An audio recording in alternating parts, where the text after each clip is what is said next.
Brought to you by NBC bearing, भारताची पहिली bearing उत्पादक।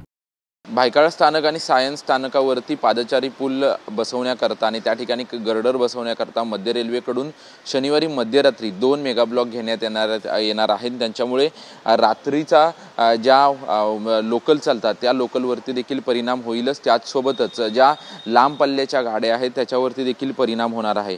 भायखळा स्थानकावरती पादचारी पूल बसवण्याकरता आणि सायन पूल जो रेल्वेच्या वतीनं ज्या ठिकाणी सायन पुलाचं काम सुरू आहे त्या ठिकाणी देखील पादचारी पूल बसवण्याकरता 2 मेगा ब्लॉक घेण्यात येणार आहेत। छत्रपती शिवाजी महाराज टर्मिनस ते दादर परेल या ठिकाणी एक पहिला मेगा ब्लॉक, तर दादर पासून कुर्ल्यापर्यंत दुसरा मेगा ब्लॉक जो आहे तो घेण्यात येणार आहे।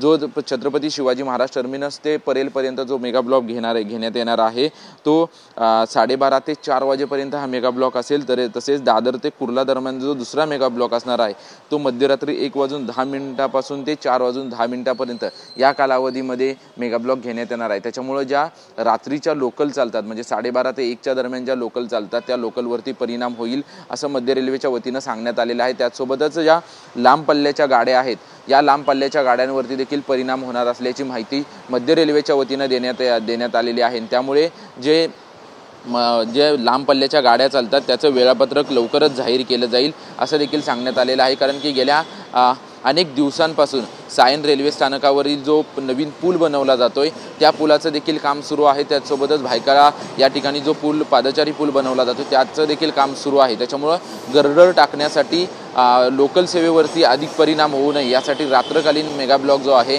तो मध्य रेल्वेच्या वतीनं घेण्यात आलेला आहे। कॅमेरामन अमित चिगवनसह निवृत्ती बाबर, TV9 मराठी, मुंबई।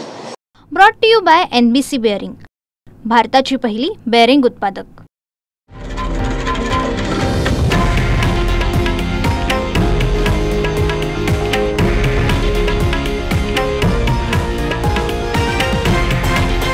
हे आहे देशातील नंबर 1 न्यूज नेटवर्क आणि आपण पाहत आहात TV9 मराठी, एकमेव।